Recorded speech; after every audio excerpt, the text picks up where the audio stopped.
नमिता राणे लक्षवेधीमध्ये आपल्या सर्वांचं स्वागत। अमेरिका, इस्रायल आणि इराण यांच्यात सुरू असलेले युद्ध थांबणार कधी? अवघ्या जगासाठी सध्या हा प्रश्न कळीचा बनलाय, पण उत्तर कुणाकडेच नाहीये। बरं, ज्यांनी याचं उत्तर द्यायचं त्यांनी दिलेल्या उत्तरांवर विश्वास किती ठेवायचा हा एक प्रश्न। अमेरिकेचे अध्यक्ष डोनाल्ड ट्रम्प यांनी ढीग वल्गना केल्या आणि युद्धाची सुरुवात केली। सोबतीला इस्रायलही आहे, त्यामुळे 15-20 दिवसात कामगिरी आटपून टाकू असं वाटलं, पण युद्धच ते जोपर्यंत सुरू होत नाही तोपर्यंत त्याचा अंदाज कुणालाही येत नाही। आणि एकदा का युद्ध सुरू झालं की ते कुठल्या दिशेला जाईल आणि ते किती काळ चालेल हेही सांगता येत नाही। इराणमध्येही तेच झालं। अमेरिकेला वाटलं त्यापेक्षा इराण कैक पटीनं चिवट निघाला। सर्वोच्च नेते मारले गेले, देशातल्या शेकडो इमारती जमीनदोस्त झाल्या, करोडो रुपयांचे प्रकल्प अक्षरशः मातीत गेले, व्यापार ठप्प झाला, शाळेतल्या कोवळ्या मुलांसह हजारो नागरिकांचे जीव गेले। पण तरीही इराण काही डगमगला नाही। अमेरिका आणि इस्रायल सारख्या शक्तिशाली साम्राज्यांना तोंड देत राहिला। स्वतःच्या अस्तित्वाबद्दलची तीव्र आत्मीयता आणि अमेरिका इस्रायलच्या कुठल्याही दंडेलशाहीला बळी पडायचंच नाही हा ठाम विश्वास यामुळे इराण लढत राहिलाय। तब्बल 32 दिवस इराण लढतोय। आपलं भौगोलिक स्थान, आपली नैसर्गिक क्षमता याचा इराणनं यात पुरेपूर वापर केलाय। अमेरिकेला पाय रोवू देणाऱ्या आखाती देशांची हालत खराब केली आणि अवघ्या जगामध्ये तेल आणि गॅसची आणीबाणी लावली आहे। इराणला गुडघे टेकायला लावायचे तर अमेरिकेला आता इराणच्या भूमीत उतरावं लागेल। तशी तयारी अमेरिकेनं सुरूही केली, पण ते सोपं नसेल हेही त्यांच्या लक्षात आले। दुसरीकडे अमेरिका आणि इस्रायल या दोनही देशांच्या युद्धाच्या विरोधात वातावरण तापले, त्यामुळे हे सैनिक उतरवण्याचं जे ॲडव्हेंचर आहे ना ते अमेरिकेला फारसं परवडेल असं दिसत नाहीये। आणि म्हणूनच अमेरिकेकडून युद्ध थांबवण्याच्या दृष्टीनं वक्तव्य यायला सुरुवात झाली आहे। पाकिस्तानच्या जमिनीवर चर्चा झाल्या, इराणशी करार करण्याची बात झाली, इराणला पाठवण्याचे मसुदे चर्चेत आले। मग व्हाईट हाऊसच्या प्रवक्त्यांनी युद्ध 1-2 आठवडेच चालेल असं म्हटलं आणि ट्रम्प यांनी सुद्धा युद्ध संपवण्याची वक्तव्य सुरू केली। पण या सगळ्यामध्ये 3 बाबी अत्यंत गंभीर आहेत। पहिली बाब, डोनाल्ड ट्रम्प युद्ध संपवण्याबाबत बोलतात आणि तेव्हाच ते मध्य पूर्वेमध्ये लष्करही पाठवतात। दुसरी बाब, अमेरिका, ट्रम्प वारंवार युद्ध संपवण्याबाबत अनेक दावे करतात, पण त्यांच्या एकाही दाव्याला इराणनं एकदाही सकारात्मक प्रतिसाद काही दिलेला नाहीये। इराणची भाषा ही आव्हानाचीच राहिली आहे। आणि तिसरी बाब, अमेरिका युद्ध संपवण्याबद्दल जेव्हा बोलते तेव्हा इस्रायल मात्र एकदाही त्याचा उच्चार करत नाहीये। त्यामुळे अमेरिकेनं जरी युद्ध समाप्ती केली तरी प्रत्यक्षात युद्ध कधी संपेल हा अवघ्या जगासाठी कळीचाच मुद्दा राहणार आहे।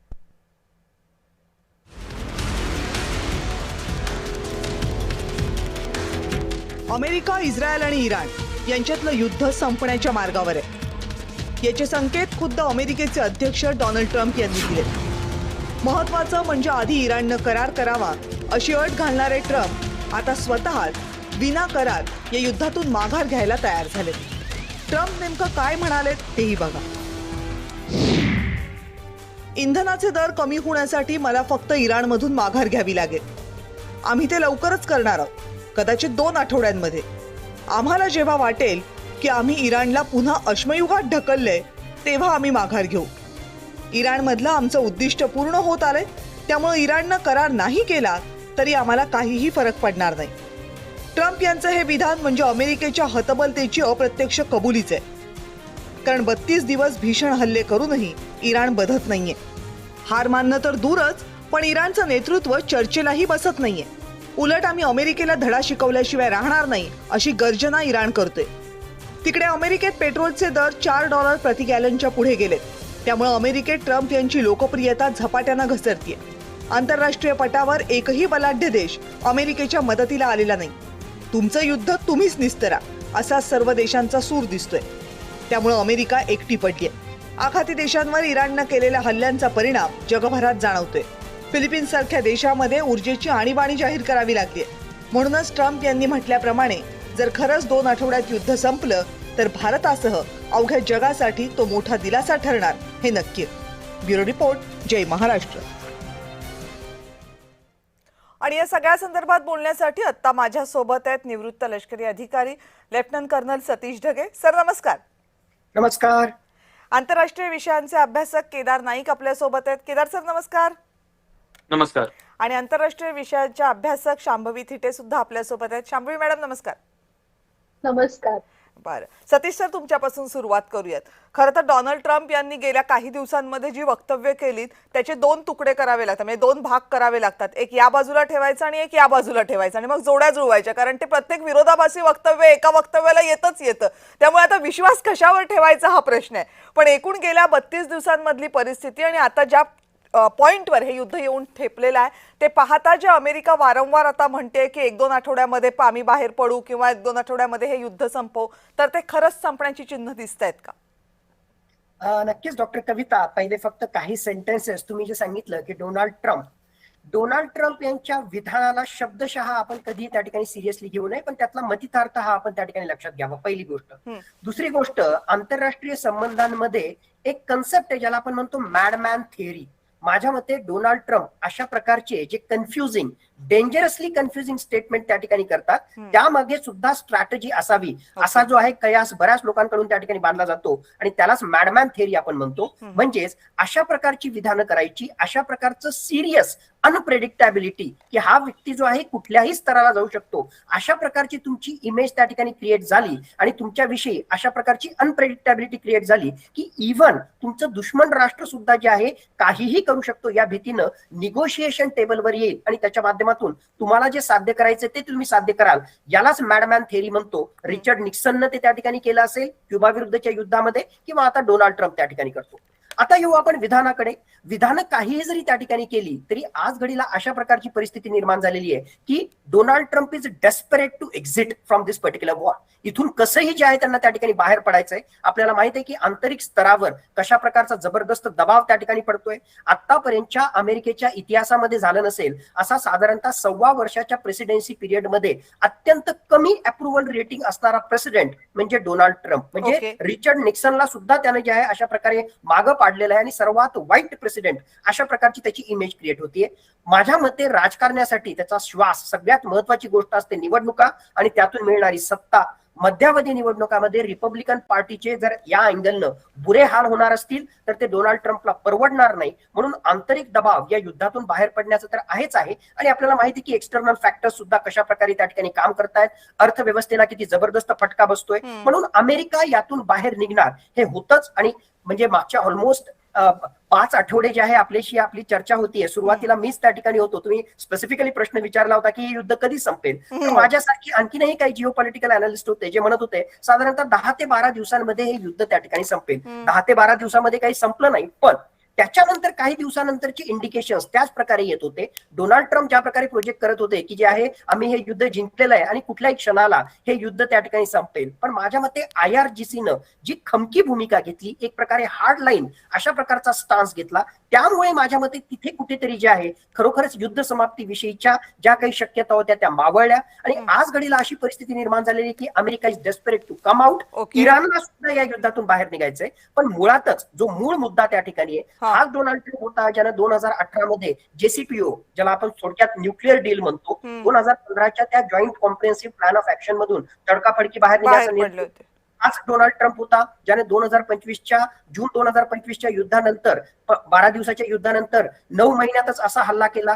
जिनिव्हा टॉक्स 2026 मध्ये चालू असताना अशा प्रकारचे युद्ध लादलं. म्हणून खरोखरच डोनाल्ड ट्रम्पच्या विधानांवर कितपत भरोसा ठेवावा हा इराणला ही सगळ्यात मोठी भीती आहे. म्हणून सिक्युरिटी गॅरंटी जोपर्यंत मिळणार नाही तोपर्यंत इराण त्यासाठी बाधत नाहीये. पण एकूणच सगळी परिस्थिती पाहता डोनाल्ड ट्रम्प या इराण विरुद्धच्या युद्धामधून बाहेर निघतील. स्ट्रेट ऑफ होर्मुझशी संबंधित जे स्पेशल मिलिटरी ऑपरेशन आहे ते अमेरिका एकटं लढणार नाही, त्याच्या मित्र राष्ट्रांसोबत आणि अरब राष्ट्रांच्या फंडिंग सोबत तो स्ट्रेट ऑफ होर्मुझला मोकळं करण्याचं स्पेशल मिलिटरी ऑपरेशन करेल. आणि अमेरिका जरी बाहेर त्या ठिकाणी निघाला तरी इस्रायलला पुढे करून येणारे कित्येक महिने हा संघर्ष तो इराण विरुद्ध चालू ठेवेल. अशा प्रकारची परिस्थिती मला आज घडीला दिसते. ओके केदार सर, हा जो शेवटचा मुद्दा आहे की अमेरिका जरी बाहेर पडलं तरी इस्रायलचं काय? कारण गेल्या काही दिवसांमध्ये जितक्या वेळेला अमेरिका बोलतीये की याच्यातनं आम्ही बाहेर पडू, अमुक वेळी बाहेर पडू, तमुक वेळी बाहेर पडू, या बाबतीत इस्रायल एकदाही अमेरिकेला साथ देताना दिसत नाहीये, त्याचा पुनरुच्चार करताना दिसत नाहीये किंवा आपण युद्ध संपवण्याच्या दृष्टीनं अनुकूल आहोत असं एकदाही सांगत नाहीये. जर हे दोन देश इराणच्या विरोधामध्ये लढायला उतरलेत, अमेरिका युद्ध समाप्तीची भाषा करते पण इस्रायल जर करत नसेल तर याचा अर्थ काय? नक्कीच कित्येक लोक असं म्हणत आहेत की हे बेंजामिन नेतन्याहू यांचे युद्ध आहे ज्यात त्यांनी ट्रम्प यांना गंडवून ह्या युद्धाला तोंडघशी पाडलेलं आहे. तर इस्रायलचे इराण सोबतचे कन्सेप्ट आणि कन्स्ट्रेंट्स एकदम क्लिअर आहेत. इस्रायलला इराणचं रेजिम चेंज पाहिजेच आहे. दुसरी एक गोष्ट, इस्रायलला इराणचे बॅलिस्टिक मिसाईल मॅन्युफॅक्चरिंग, त्याचसोबत प्रोसेसिंग आणि त्याचसोबत त्यांचं न्यूक्लिअर वेपन आर्सेनल हे पूर्णतः नष्ट करायचं आहे. हा. आणि जोपर्यंत हे नष्ट होत नाही तोपर्यंत इस्रायलला या युद्धातून कुठलंही वे आउट दिसत नाही. तिसरी गोष्ट, बेंजामिन नेतान्याहू यांनाही he is facing charges in domestic courts of Correct. Israel. हो. करप्शनचे चार्जेस आहेत. त्यांनाही इलेक्शन फेस करावी लागणार आहे, जी 7 ऑक्टोबर 2023च्या हल्ल्यामुळे डिले आणि डेफर होत चालली आहे. त्यामुळे ती इलेक्शन फेस करायच्या आधी काहीतरी हातात सबस्टॅन्शियल असावं, ज्यातनं म्हणून त्यांनी कदाचित सदन लेबनॉनचाही इश्यू केला असेल. परंतु इराणमधनं कुठलंही स्ट्रॅटेजिक ऑब्जेक्टिव्ह अचीव्ह केल्याशिवाय, म्हणजे एक तर रेजिम चेंज, एक तर complete destruction of Iran's ballistic missile program, आणि at the same time complete disavowal or dismantlement of Iran's highly enrich uranium, याशिवाय इस्रायल ह्या युद्धातून बाहेर पडू शकत नाही. आणि आपल्याला अजून एक स्ट्रक्चरल, जसं की ढगे सरांनी व्यवस्थित सांगितलं, पण आपल्याला अजून एक स्ट्रक्चरल इश्यू इथे समजून घ्यावा लागतो की इंटरनॅशनल रिलेशन्सच्या अँगलने इराण हा खूप मोठा आहे उरलेल्या अरब देशांपेक्षा. म्हणजे जर तुम्ही सौदी अरेबिया कम्पेअर केलं, म्हणजे त्याची पॉवर असेल, त्याचा एरिया असेल, इराणचं क्षेत्रफळ भारताच्या अर्ध आहे, जे बाकी अरब देशांपेक्षा खूप जास्त आहे. तुर्की आणि इजिप्त सोडता कुठल्याही मिडल ईस्ट देशाची इतकी पॉप्युलेशन नाही. तर इराण हे खूप जास्त पॉवरफुल आहे. त्याच्यामुळे इराण ऑलवेज ट्राईज ऍडव्हेंचरिझम. ते शहा असतानाही त्यांनी केलेलं आहे आणि ते आताची इस्लामिक रेजिमही करते. आणि हे इस्रायल पक्कच जाणून आहे. त्यामुळे की इराणला काहीतरी स्ट्रक्चरल बॅलन्स दिल्याशिवाय किंवा त्याच्या ओव्हरऑल जे पॉवर सरप्लस आहे त्याला काही ना काहीतरी कन्स्ट्रेंट लावल्याशिवाय इस्रायलला या युद्धातनं निघणं म्हणजे नामुष्की ठरेल. ओके. आता तिसरा मुद्दा आहे तो इराणचा, शांभवी मॅडम. म्हणजे इस्रायलसाठी हे इतक्या लवकर संपवणं नामुष्की ठरेल असं केदार सरांचं म्हणणं आहे. अमेरिका अजूनही तळ्यात मळ्यात आहे. पण तिसरीकडे इराण, ज्याच्या विरोधात हे दोन देश लढतायत, तो इराण अजूनही हार मानायला तयार नाही. तो स्वतः हे एकदाही म्हणत नाहीये की आम्हाला युद्ध संपवायचंय, आम्हाला टेबलवर बसायचंय, चर्चा करायची, काही नाही, तुम्ही या, आम्ही लढतो, एवढी एकच आव्हानाची भाषा इराणनं ठरवून घेतलेली आहे. आता एक ठीक आहे की युद्धाचा ज्वर म्हणून हे एक वेळ मान्य केलं जाऊ शकतं, पण एकूण युद्धाची परिस्थिती, त्याचा जगावर होणारा परिणाम आणि खुद्द इराणवर होणारा परिणाम पाहता इराण ही भूमिका किती काळ ठेवू शकतं? सगळ्यात महत्वाचं आधी आपण एक लक्षात घेतलं पाहिजे की ट्रम्पचं जे वाक्य आहे की 2 ते 3 आठवड्यात हे युद्ध संपू शकतं, ह्याच्यासाठी अमेरिकन काँग्रेस किंवा अमेरिकन संसद जी आहे त्याचा सगळ्यात मोठा रोल ह्या सगळ्यामध्ये आहे, हे आपण लक्षात घेतलं पाहिजे. अमेरिकेमध्ये एक कायदा आहे की ज्यामध्ये प्रेसिडेंट संसदेच्या अप्रुव्हल शिवाय किंवा ऑथरायझेशन शिवाय 60 दिवसापेक्षा जास्त कोणत्याही देशामध्ये मिलिटरी ऑपरेशन्स करू शकत नाही. त्यातले 30 दिवस ऑलरेडी संपलेत आणि त्याचमुळे ट्रम्प कडून ही स्टेटमेंट येत आहेत की पुढच्या 3 ते 4 आठवड्यांमध्ये हे युद्ध थांबवलं जाईल. कारण हे युद्ध जर कंटिन्यू करायचं असेल अमेरिकेला तर त्याला संसदेची परमिशन, संसदेचं ऑथरायझेशन लागेल. आणि ट्रम्पनी ऑलरेडी जवळपास $20 बिलियन ह्या युद्धाला मिळावेत म्हणून अमेरिकन संसदेकडे मागणी केलेली आहे, जी अजूनही अप्रूव्ह झालेली नाहीये. तर ही गोष्ट सगळ्यात महत्वाची ठरणार आहे. आणि ही गोष्ट लक्षात इराणला सुद्धा आली आहे, ही गोष्ट लक्षात ट्रम्प यांना सुद्धा आली आहे. राहिला प्रश्न इस्रायलचा, तर आजच नेतन्याहूंनी स्टेटमेंट केलंय की Iran is no longer existential threat for Israel. आणि हे स्टेटमेंट नेतन्याहूंसारख्या नेत्याकडून येणं हा एक मोठा जिओपॉलिटिकल शिफ्ट समजला जातोय. कारण का की इस्रायलचा जो बेस आहे, इस्रायलचा जो अजेंडा आहे, तो इतके वर्ष हाच होता की Iran is existential threat for us. इराणला आम्हाला पूर्णतः उद्ध्वस्त करायचंय आणि म्हणून आम्ही जी आमची मिलिटरी कपॅसिटी आहे किंवा अमेरिकेची जी मदत आहे ती ह्याच्याच विरोधात आम्ही घेत आहोत. पण आजचं जे नेतन्याहूंचं स्टेटमेंट आहे ते हे जिओपॉलिटिकल शिफ्ट समजलं जातंय. दुसरी गोष्ट, इराणला जो तुम्ही प्रश्न विचारला त्याचं मी उत्तर देते. इराणला एक गोष्ट अतिशय लक्षात आली आहे की इराण मागच्या महिन्यापर्यंत इराणचा स्ट्रेट ऑफ हॉर्मुझ वरती जसा आत्ता कंट्रोल आहे तसा अजिबात नव्हता. पण ह्या युद्धामुळे त्यांना एक संधी मिळाली की स्ट्रेट ऑफ हॉर्मुझ पूर्णतः इराणला कंट्रोल करता आला. आणि आता जे लेबनॉन मध्ये चालू आहे त्याच्यामुळे एक रेड सी ऍक्सेस सुद्धा इराणला कुठेतरी मिळालाय आणि मालदीव सारखा मोठा choke point Iran axis of रेझिस्टन्सच्या मदतीने कंट्रोल करू शकतं. आता ह्याचा फायदा ह्या सगळ्याच देशांना होणार आहे, इराणला होणार आहे, लेबनॉनला होणार आहे, येमेनला होणार आहे. कारण का की हे दोन महत्वाचे चोक पॉइंट आहेत जे जगाचा खूप मोठा व्यापार कंट्रोल करतात.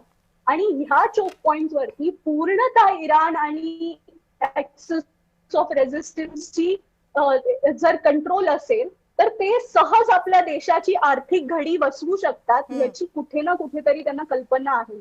त्यामुळे आर्थिक दृष्ट्या सुद्धा इराण ह्या युद्धाकडे ह्याच नजरेने बघतंय की अमेरिकेला आत्ता जेवढे हल्ले करायचे, इस्रायलला आत्ता जेवढे हल्ले करायचे तेवढे करू दे, पण आर्थिक दृष्ट्या हा सगळा जिओपॉलिटिकल मॅरिटाईम एरिया कंट्रोल करणं हे त्यांना फार महत्वाचं आणि पुढे फायदेशीर ठरणार आहे. बरं सतीश सर, म्हणजे एका मिनिटासाठी आपण धरून चालूया की जे काही अमेरिका म्हणते ते होत आहे आणि अमेरिका याच्यातनं बाहेर पडते. पण जरी हे झालं तरी या गेल्या 32 दिवसांमध्ये जे काही झालेलं आहे त्याच्यातनं बरेचसे जीन हे बाटलीतनं बाहेर पडलेले आहेत आणि आता त्यांना पुन्हा बाटलीत टाकणं फार कठीण आहे. म्हणजे फॉर एक्झाम्पल स्ट्रेट ऑफ हॉर्मुझ इतकं कठीण बनेल असं कदाचित या युद्धाची सुरुवात झाली तेव्हा कुणालाच वाटलं नव्हतं. आता इराण त्याच्यावरचा हक्क सोडणं तर सोडाच, पण आता म्हणते की इथून जाणाऱ्या जहाजांवर आम्ही टोल आकारू, जी आतापर्यंतची परिस्थिती नव्हती. अरब देश जे आतापर्यंत तेल गॅस याचा मोठा व्यापार करत होते ते किती वल्नरेबल आहेत ते या निमित्तानं लक्षात आलं. आणि सगळ्यात महत्वाचं म्हणजे ज्या समुद्री वाहतुकीवर हे सगळं अवलंबून आहे, ही सगळी आर्थिक भिस्त अवलंबून आहे, त्या समुद्री वाहतुकीमध्ये एकीकडे हुतीचे बंडखोर असतील किंवा दुसरीकडे माणसं नसलेल्या बोटींनी हल्ले होण्याची जी भीती आहे, हे सगळं प्रचंड वाढलेलं आहे. उद्या युद्ध जरी थांबलं तरी ही परिस्थिती लवकरात लवकर आटोक्यात येणार नाहीये. म्हणजे याचा अर्थ आपल्याला हे परिणाम बराच काळ भोगावे लागतील. ऍब्सोल्युटली डॉक्टर कविता, म्हणूनच मी म्हणतोय की हे युद्ध या क्षणाला जरी त्या ठिकाणी थांबलं तरी दुर्दैवानं भारताच्या अर्थव्यवस्थेवर, तुमच्या आमच्या जीवनावर येणाऱ्या 3 ते 6 महिन्यामध्ये जबरदस्त त्याचा फटका बसणार आहे. फक्त पेट्रोल डिझेलच्या किमती वाढणं आणि त्याच्या अनुषंगानं जो कॅस्केडिंग इफेक्ट महागाईच्या अनुषंगानं असतो तो तर त्या ठिकाणी आहेच आहे, पण हेलियमचा जो एक प्रकारे इम्पोर्ट कतरवरून भारताकडे येणारा, ज्याचा फार मोठ्या प्रमाणामध्ये जे आहे आपल्या कम्प्युटर चिप्स मध्ये, सेमीकंडक्टर्स मध्ये, मायक्रो चिप्स मध्ये त्याचा उपयोग होतो, त्याचा मोठ्या प्रमाणामध्ये फटका बसलेला आहे. LNG फर्टिलायझर्स त्याच्याशी रिलेटेड मोठा फटका त्या ठिकाणी बसलेला आहे. आणि इतरही सगळ्या बाबी ज्या आपण आयात करतो या पश्चिम आशियामधून, त्या काही एका दिवसात सगळ्या पूर्ववत होणार नाहीत. हजारो शिप्स त्या ठिकाणी स्ट्रँडेड आहेत, अडकून पडलेले आहेत. ते सगळं पूर्ववत होण्यासाठी कमीत कमी 3 ते 6 महिन्याचा कालावधी लागणार आहे. आणि सगळ्यात महत्वाचं, आज जरी युद्ध संपलं तरी जेवढ्या प्रचंड प्रमाणामध्ये आखाती देशांमध्ये असणारे जे तेल साठे आहेत, त्याचबरोबर वेगवेगळ्या प्रकारचे इन्फ्रास्ट्रक्चर जे उद्ध्वस्त झालेले आहेत. एक साधं उदाहरण, रास लफान तिथला जो LNG शी संबंधित जो प्रोजेक्ट आहे कतर मधला, तो त्या ठिकाणी डॅमेज झाला आणि आता कतर स्वतः म्हणते की याला पूर्णतः पूर्ववत करायचं असेल तर कमीत कमी 3 ते 5 वर्षाचा कालावधी लागणार आहे. संपूर्ण जगाला 17% LNG प्रोव्हाइड करणारा कतर, आणि तो जर अशा प्रकारचं प्रोडक्शन हॉल्ट करत असेल आणि याला पूर्ववत करण्यासाठी काही वर्षांचा कालावधी लागत असेल, आणि भारतासारखा मी अनफॉर्च्युनेटली तो शब्द वापरतोय की दुर्दैवानं आमचं डिपेंडन्सच एनर्जी सिक्युरिटीसाठी यांच्यावर आहे, तर आपल्याला जो आहे तो फटका बसणारच आहे. म्हणून आज जरी युद्ध संपलं तरी सगळं अलबेल झालं आणि लगेच जे आहे सगळं आता पूर्ववत होणार असं बिलकुल मानण्यात काही त्या ठिकाणी पॉईंट नाही. दुर्दैव असं आहे की आज जरी युद्ध संपलं तरी येणारे कित्येक महिने भारतीय अर्थव्यवस्थेला फटका त्या ठिकाणी बसणार आहे.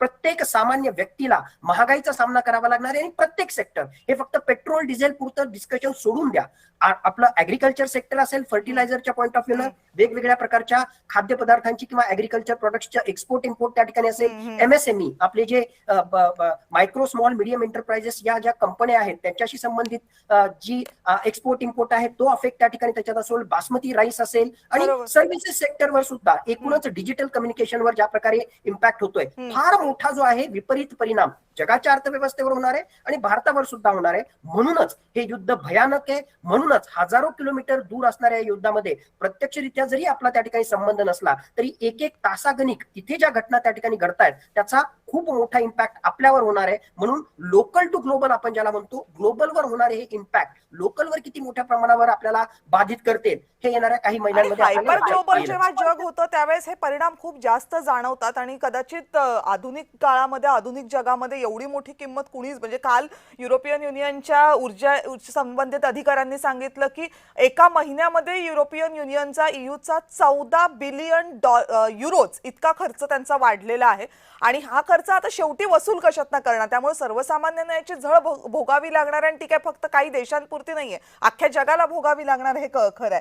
पण किरण सर, केदार सर, याच्यामध्ये आता प्रश्न असा आहे की जरी अमेरिका बाहेर पडली तरी पण या सगळ्या रिजनची स्टॅबिलिटी खूप महत्वाची आहे. जर इस्रायल आणि इराण शांत झाले नाहीत आणि हा संपूर्ण प्रदेश त्यामुळे डिस्टॅबिलाइजच राहिला तर मग ही सगळी दुरुस्ती, पुन्हा एकदा जहाजांचं येणं जाणं सुरळीतपणे सुरक्षितपणे होणं हे होऊ शकणार नाही. आणि ते जर झालं नाही तर या युद्धाची समाप्तीही होणार नाही आणि जगाला जे चटके बसतात तेही कमी होणार नाहीत. नक्कीच. पहिल्यांदा या रिजन मधल्या डिस्टेबिलिटीचे, अनस्टेबिलिटीचे आपल्याला बरीच कारणं बघितली पाहिजेत. एक म्हणजे बऱ्याच इस्लामिक आयडियोलॉजीजनुसार इस्रायलचं अस्तित्वच हे या रिजनच्या इन्स्टेबिलिटीचं महत्वाचं कारण आहे. ओके. पण त्याचसोबत आपण आता गल्फ रिजनचे जे गल्फ कंट्रीज आहेत त्यांच्या वेगवेगळ्या अपेक्षा बघत नाहीयेत. अल थानी असतील, मोहम्मद बिन सलमान सौदी अरेबियाचे क्राऊन प्रिन्स असतील, किंवा मोहम्मद बिन झायद जे युएईचे क्राऊन प्रिन्स असतील, तर ते सुरुवातीला तिघही देवर स्ट्रॉंग अलाईज आणि त्यांच्यामध्ये एक वाक्यता होती. पण नंतर ज्यावेळेस अरब स्प्रिंग झालं त्यावेळेस पासून हळूहळू कतरचे जे क्राऊन प्रिन्स होते ते युएईचे क्राऊन प्रिन्स आणि सौदी अरेबिया यांच्यापासून हळूहळू लांब पडत गेले आणि त्यांच्यामध्ये एक संबंध, एक दुरावा निर्माण झाला, ज्यातनं असं दिसतंय की सौदी अरेबिया आणि म्हणजे इस्रायलने कतरवर अटॅक केला होता आणि त्यावेळेस सौदी अरेबिया आणि युएईने त्याचा निषेध केलेला नाही. तसंच सुदानमधल्या आणि काही येमेन मधल्या केसेसमधून आपल्याला असं दिसतंय की सौदी अरेबिया आणि युएई यांच्यामध्येही म्हणावं तितकं सौख्य नाहीये. तर सुदानमध्ये जे यादवी युद्ध चालू आहे त्याच्यामधल्या ज्या सुदानीज नॅशनल फोर्सेस आहेत त्याला सौदी अरेबिया सपोर्ट करते, तर रॅपिड सुदानीज फोर्सेस त्याला युएई सपोर्ट करते. ओके. तर यामुळे म्हणजे की फक्त आणि फक्त इस्रायल आणि इराण किंवा त्यांचे प्रॉक्सी ऍक्टर्स याच्यामुळे या रिजनमध्ये इन्स्टेबिलिटी नसून तिथलं ऑथॉरिटॅरियन रेजिम्स असतील, तिथे लॅक ऑफ लेजिटिमेट डेमोक्रेसी असेल, तिथं लॅक ऑफ सिटीझन पार्टिसिपेशन असेल, या सर्व कारणांमुळे तिथे ग्रॉस एनरोलमेंट रेशोही खूप कमी आहे, एज्युकेशनचा रोलही खूप कमी आहे, सिटीझन पार्टिसिपेटरी इंडेक्सही खूप कमी आहे, फ्रीडम ऑफ प्रेसही खूप कमी आहे. या सर्व गोष्टींच्या आणि रॅडिकल आयडियोलॉजीजही तिथे खूप स्प्रेड होत आहेत. तर या सर्व प्रॉब्लेम्सचं एक आउटपुट आपल्याला इराण आणि इस्रायलच्या नुकत्याच त्या वॉरमध्ये दिसत आहे. बट अदरवाईज की त्यांच्यामधले इंटरनल टेन्शन्स बघताही this region is completely full of powder kegs आणि त्यातला कुठल्याही कारणाला कुठेही काडी लागून कधीही युद्ध उद्भवू शकतं. आणि आता तर इराणमध्ये म्हणजे आता इराण उसना आणत आहे आणि भांडत आहे, but Iran is quite sure की त्यांची पॉप्युलेशन ही डेमोग्राफिक त्यांचं हळूहळू कमी होत आहे, त्यांची पॉप्युलेशन कमी होत आहे, इट इज एजिंग पॉप्युलेशन. ते खूप सारे त्रास सहन करत आहेत, खूप सारे सँक्शन्स आहेत, खूप सारे मेडिसिन्स मिळत नाहीत आणि इराणला स्वतःला त्यासाठीही काहीतरी सुधार करावे लागतील कधी ना कधीतरी पुढे जाऊन. ते नेहमी इतक्या ब्रुटल लेवलला स्वतःच्या नागरिकांना वागवू शकत नाहीत. त्यामुळे यातनं येणारा जे एखादं पॉवर करेक्शन असेल तर या सर्व गोष्टींमुळे आणि उद्या कदाचित की अमेरिकेने जर आपलं लक्षच त्यातनं काढून घेतलं तर अजून जास्त मोठा एक सिक्युरिटी व्हॅक्यूम तयार होऊ शकतो. म्हणूनच की ज्यावेळेस पासून बराक ओबामा आणि हिलरी क्लिंटन एशियन पिव्होटची म्हणजे अमेरिका आता एशियावर जास्त, एशिया पॅसिफिकवर जास्त फोकस करण्याची भाषा करत होते, त्यावेळेस पासूनच मध्य पूर्वेतली अस्थिरता आणि मध्य पूर्वेतली जी पॉलिटिकल इमॅच्युरिटी आहे ती समोर येतच होती आणि आत्ताचं जे युद्ध आहे हे त्या इमॅच्युरिटीचं एक आउटवर्ड एक्सप्रेशन आहे. ओके. शांभवी मॅडम, आता सर्वसामान्यांसाठी एक प्रश्न, म्हणजे सामान्य माणूस ज्याचा या युद्धाशी ना थेट संबंध आहे, ज्याला ना आंतरराष्ट्रीय घडामोडींचं फारसं नॉलेज आहे, त्यांनी आता आशावादी राहावं की नाही राहावं हा कळीचा मुद्दा आहे. अर्थात सगळ्यात महत्वाचं ह्या युद्धातून आपण लक्षात घेतलं पाहिजे की एक पॉलिटिकल शिफ्ट जग बघणार आहे की 91 नंतर जे अमेरिकेच्या दृष्टीने जे युनिपोलार वर्ल्ड होतं की अमेरिका ह्या युद्धानंतर अमेरिका नक्कीच शक्तिशाली देश म्हणून राहिली, पण जसा अमेरिकेचा डॉमिनन्स होता आधी तो आता कुठेतरी संपताना आपल्याला दिसतोय. ह्याचं महत्वाचं कारण म्हणजे मागच्या काही दिवसांमधल्या 2 घटना आपण लक्षात घेतल्या पाहिजेत. एक म्हणजे युरोपियन युनियन कडून जे नाटो देशांकडून ह्या युद्धामध्ये पडायला जो विरोध होतोय ती सगळ्यात मोठी घटना ह्या सगळ्या युद्धामध्ये मानली मानली जाते. जाते. कारण का की युरोप म्हणजे अमेरिकेचा सगळ्यात मोठा स्ट्रॉंगेस्ट अलाय म्हणून, मित्र राष्ट्र म्हणून त्यांच्याकडे बघितलं जातं आणि आज तेच अमेरिकेसोबत उभे नाही. त्याच्यानंतर त्यामुळे आता नाटो किती दिवस टिकते किंवा नाटोचं जे सर्व्हायव्हल आहे ह्यावरती सुद्धा खूप मोठं प्रश्न चिन्ह उभं राहतंय. युरोपला कुठेतरी कळतंय की आता आपल्याला सुद्धा आपलं सिक्युरिटी इन्फ्रास्ट्रक्चर जे डेव्हलप करावं लागणार आहे आणि त्यासाठी अमेरिकेची मदत आपल्याला पुरेशी मिळेल की नाही हा खूप मोठा प्रश्न आहे. सौदी असू दे किंवा कतार, UAE सारखे गल्फ देश जे असू दे, त्यांचा अमेरिकेवरचा डिपेंडन्स जो आहे तो हळूहळू कमी होणार आहे. याचं उदाहरण म्हणजे सौदी आणि युक्रेनमध्ये जी डिफेन्स डील झाली आहे ती सुद्धा कुठेतरी अमेरिकेचे जे एक स्ट्रॉंग पॉवर म्हणून जे जगासमोर अमेरिका येत होती त्याला कुठेतरी हानी पोहोचवणारी आहे. आता ही डिफेन्स डील मी अगदी थोडक्यात सांगते काय झालंय की रशिया जो आहे तो युक्रेनवरती सेम ड्रोननी अटॅक करत होता ज्या ड्रोन्सनी इराण ह्या गल्फ नेशन्स वरती अटॅक करतोय. आता ह्या गल्फ नेशन्सना कळलंय की अमेरिकेकडे काही साधनं नाहीयेत हे ड्रोन अटॅक्स पासून आपल्याला वाचवायची. युक्रेन ऑलरेडी 4 वर्षांपासून मार खातंय, तर आपण युक्रेन सोबत एक डिफेन्स डील करूया इंडिपेंडेंटली, जे फारच कमी वेळा गल्फ देशांनी अमेरिकेला डावलून एखाद्या दुसऱ्या देशासोबत डिफेन्स डील केली आहे, मिलिटरी डील केली आहे. तर युक्रेन सारखा देश आता ह्या गल्फ नेशन्सना मदत करतोय की एक स्ट्रॉंग टेक्नॉलॉजिकल सिस्टम तयार करायला ज्यामुळे इराण वरून जे अटॅक्स होत आहेत ते रोखले जातील. तर ही सुद्धा अमेरिकेसाठी कुठेतरी एक मोठी हार मानली जाते जगभरात. त्यामुळे हे जे जिओपॉलिटिकल डायनामिक्स आहेत हे प्रचंड बदलणार आहेत येणाऱ्या काही वर्षांमध्ये. ट्रम्पची विरोधाभासी स्टेटमेंट सुद्धा त्याला मोठ्या प्रमाणात कारणीभूत आहेत. कारण का की आता आपण सगळ्याच देशांना असं वाटतंय की आता आपण अशा इगोइस्टिक नेत्यावरती का विश्वास ठेवावा. हा मोठा प्रश्न सगळ्याच वर्ल्ड लिडर्सच्या पुढे, सगळ्याच नेत्यांच्या पुढे निर्माण झालाय.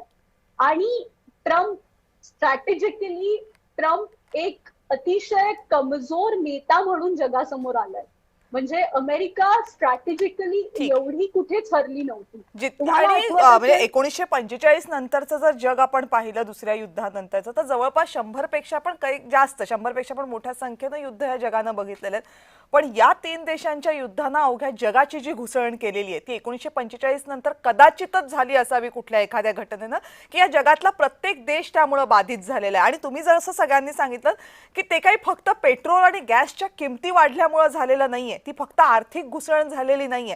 आता जे तुम्ही सांगितलं ते जिओपॉलिटिकल बदल मोठ्या प्रमाणावर होणार आहेत, पॉवर शिफ्ट मोठ्या प्रमाणावर होणार आहेत. याचे इकॉनॉमिक परिणाम जितके होतील तितकेच टेक्निकल कुणाच्या कपॅसिटी जास्त आहेत, मिलिटरी कुणाच्या कपॅसिटी जास्त आहेत यावर ही घुसळण ठरणार आहे. आणि या सगळ्याचा परिणाम शेवटी सामाजिक घुसळण काय होते याच्यावरही ठरेल. म्हणजे एरवी प्रत्येक वेळेला फक्त आम्ही या देशात लोकशाही आणू इच्छितोय, त्या देशात लोकशाही आणायची म्हणून जे हल्ले करणं अमेरिकेचं चालू होतं ते त्यांचं नॅरेटिव्ह पुढे किती काळ काम करू शकेल याच्याबाबतही प्रश्नचिन्ह उपस्थित झाले. कारण तुम्ही सांगत असलेली सिस्टीम ही अल्टिमेट नाहीये हे उत्तर आता जगाने बहुधा तयार केलेलं आहे. त्यामुळे येणारा काळ हा या युद्धाच्या अनुषंगानं जगामध्ये प्रचंड मोठ्या पद्धतीनं बदल आणणारा ठरणार आहे, यामध्ये कुठलीही शंका नसावी.